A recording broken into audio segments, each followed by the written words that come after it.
माझं नाव आहे पंकज मते आणि आज आपण सुरू करणार आहोत इयत्ता 6वी गणित विषयातला धडा क्रमांक 11 ज्याचं नाव आहे गुणोत्तर प्रमाण, याचा भाग क्रमांक 2.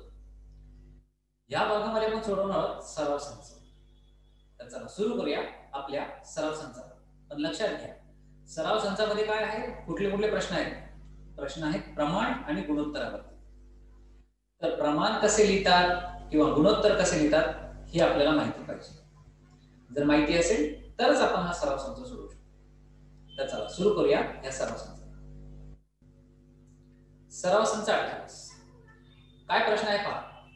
पहिला प्रश्न, खाली प्रत्येक उदाहरणात पहिल्या संख्येचे दुसऱ्या संख्येशी असलेले प्रमाण काढायचे.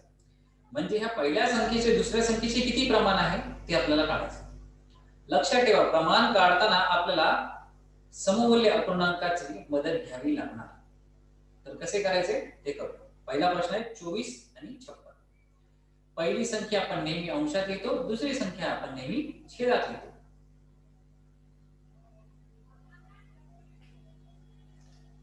तर पहिला प्रश्न आहे 24 चे 56शी प्रमाण काढायचे. कसे काढतो, तर आपण लिहिताना लिहितो 2456 असे. म्हणजे ही 24 संख्या जी ह्या दोन बिंदूंच्या डावीकडे आहे ती जाते अंशात आणि उजवीकडे जाते छेदात. आता लक्षात घ्या, या दोन्ही संख्यांना कोण कोण भाग जाऊ शकतो, तर 2 ने भाग जातो, आपल्या 4 ने भाग जातो, 8 ने भाग जातो. परंतु सगळ्यात मोठा विभाजक आहे 8. तर 8 नेच ह्या दोघांचे आपण विभाजन करू.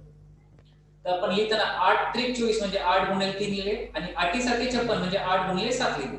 आता 8 8 हे एकमेकांना भागले तर उरले फक्त 3/7. तर आपले उत्तर आहे 3/7. तर लक्षात घ्या, आपण हे गुणोत्तर प्रमाणात कसे लिहितो, तर हे अंशात आहे ती बरोबर डावीकडे आणि जी छेदात आहे ती उजवीकडे. म्हणजे आपण लिहिताना काय लिहिणार 3/7. तर 24/56 चे प्रमाण काय झाले 3/4. तसंच आपण आता दुसरा प्रश्न सोडवताना फक्त लक्षात घ्या की हे दोन्ही दिलेल्या संख्या कोणत्या पाड्यात येतात. कुठल्या मोठ्या संख्येच्या पाड्यात या दोन्ही संख्या येतात ते आपल्याला फक्त शोधायचे असते. तर आता दुसरा प्रश्न आहे बघा, 63 चे 49 चे प्रमाण काय. तर आपण लिहिताना कसे लिहिणार 63 49. 63 दोन बिंदू आणि 49. म्हणजे याला वाचन कसं करतो 63 असे 49. याचे गुणोत्तरात कसं लिहितो 63 अंशात 49 छेदात. परंतु लक्षात घ्या, दोन्ही संख्या कोणाच्या पाड्यात येतात, तर 7 च्या पाड्यात येतात. 7 9 63 आणि 7 7 49. तर लिहिताना काय लिहिले बघा 7 गुणिले 9 आणि 7 गुणिले 7. आता हे 7 आणि 7 हे दोघे एकमेकांना भागले गेले तर उत्तर काय आले फक्त 9 आणि 7 म्हणजे 9 किंवा 9/7. आता हे 9/7 प्रमाणात कसं लिहितो आपण 9/7 असे. तर अशा प्रकारे आपण हे प्रमाण लिहितो. तर काय करायचं पहिले आपल्याला पाहायचे कोणाशी कोणाचे प्रमाण शोधायचे. ज्याचे प्रमाण शोधायचं, पहिली संख्या जी आहे ती आपली अंशात जाणार आणि दुसरी संख्या आहे ती आपली छेदात जाणार. आता वळूया तिसरा प्रश्न. इथे आहे 52 चे 65 अशी प्रमाण. तर आता 52 चे 65 चे प्रमाण काढायचे. तर 52 65 असे लिहायचे आणि दोघी संख्या कोणाच्या पाड्यात येतात, तर आपल्या पाड्यात येतात 13च्या. तर 13 आणि 13 65. तर आपण पहिले त्याचे गुणोत्तर लिहिले. म्हणजे डावीकडची संख्या अंशात आणि उजवीकडची छेदात. म्हणजे 52 65 आपण लिहितो की 52 चे 65.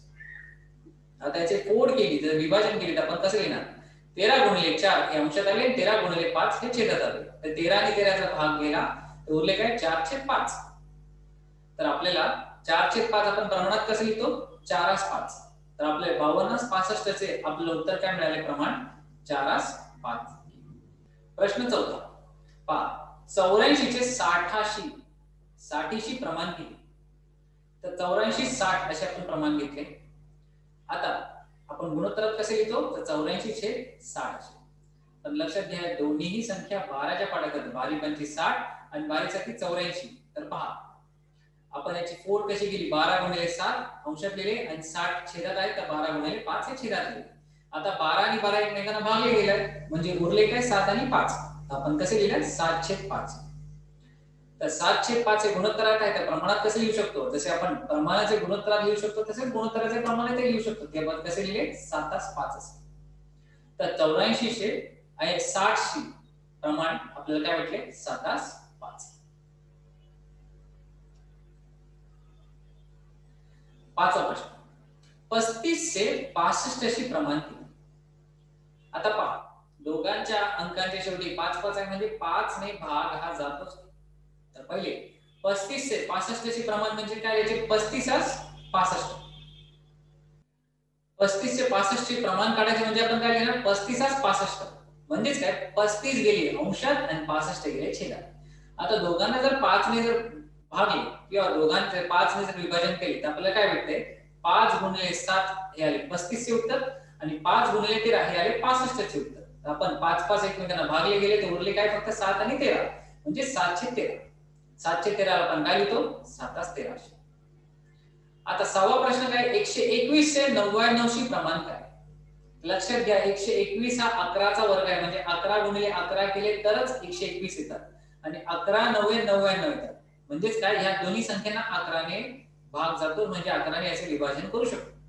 पण सुरुवातीला काय लिहायचं? 121 99 म्हणजे 121 गेली अंशात 99 गेली छेदात. आता दोघांचे 11 ने विभाजन केले तर 11 गुणिले 11 येतात 121 आणि 11 गुणिले 9 येतात 99. तर हे 11 आणि 11 एकमेकांना भाग गेले तर उरले काय? फक्त 11 आणि 9. ते आपण लिहिले 11/9. तर या गुणोत्तराचे आपण प्रमाण कसे लिहू शकतो? 11/9 म्हणजे ही 11 संख्या पहिले लिहायची डाव्या बाजूला, त्यानंतर 2 बिंदू आणि मग छेदाची संख्या आहे ती लिहायची नंतर उजव्या बाजूला. आता वळूया पुढच्या उदाहरणात.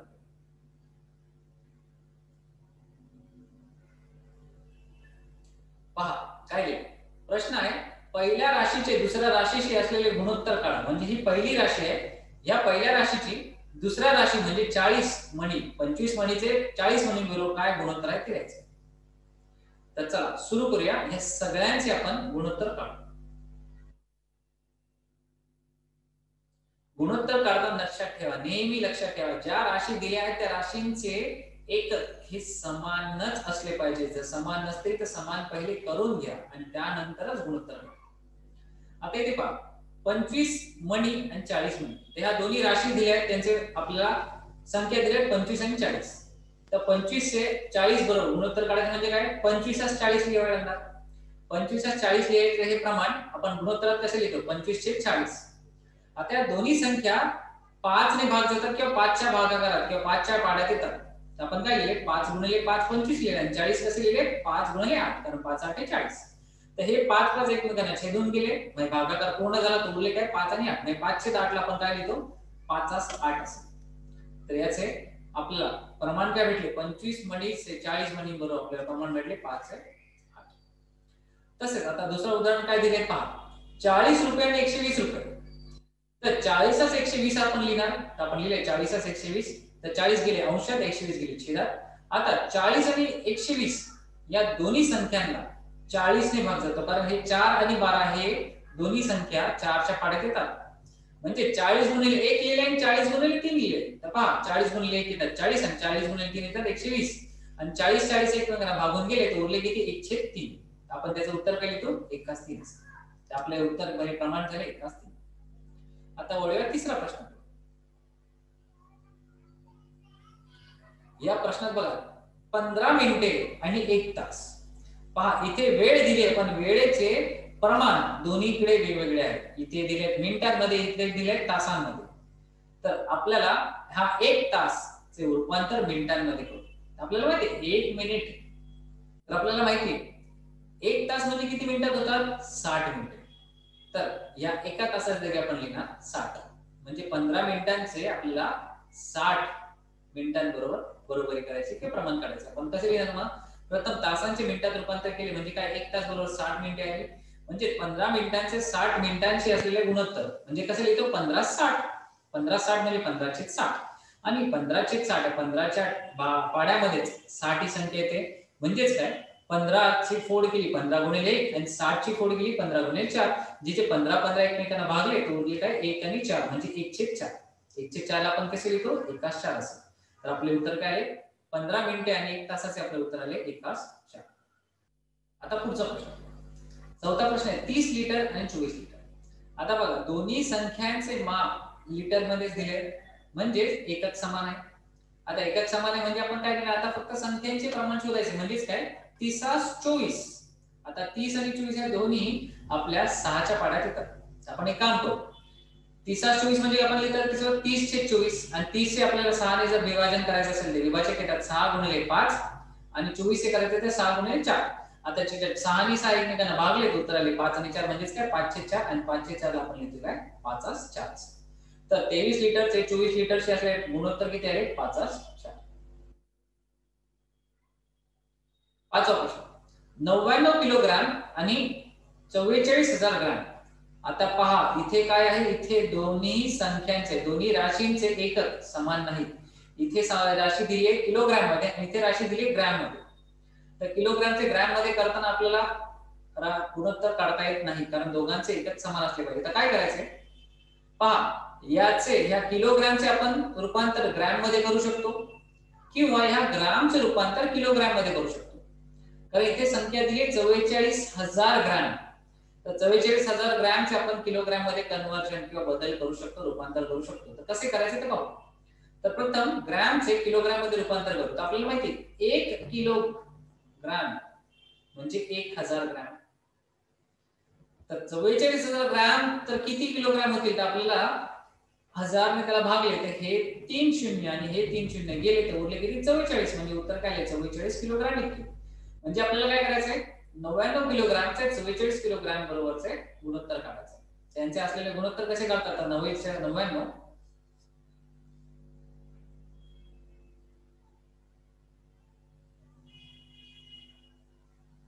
तर 99 किलोग्रामचे 44 बरोबर असलेले गुणोत्तर कसे काढतात तर 99/44 म्हणजे 99/44. आता दोन्ही संख्या 11 ने भागले जातात म्हणजेच काय 11x9 आणि 11x4 लिहू. 11 आणि 11 एकमेकांना भागले तर उरले काय 9/4 आणि 9/4 ला आपण काय लिहितो 9/4. म्हणजे या दिलेल्या संख्येचे गुणोत्तर काय झाले 9/4.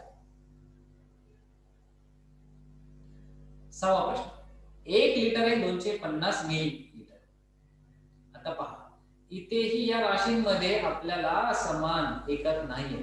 एकक समान करायचं असेल तर काय करावं लागेल आता 250 मिलीचे आपण लिटर मध्ये बदल करू शकतो किंवा 1 लिटरचे मिलीलीटर मध्ये बदल करू शकतो. तर दोन्हीही चालू शकतात. आपण काय करू आता ही संख्या आपल्याला मिलीलीटर मध्ये दिली आहे तर हिचे लिटर मध्ये करायला गेलो तर आपल्याला संख्या ही अपूर्णांकात येईल. तर आपण काय करायचे या लिटरचे आपण मिलीलीटर मध्ये बदल करू. तर रूपांतर करताना काय करायचे पहिले 1 लिटर बरोबर किती मिलीलीटर हे माहिती पाहिजे. तर आपण 1 लिटर म्हणजे 1000 मिलीलीटर.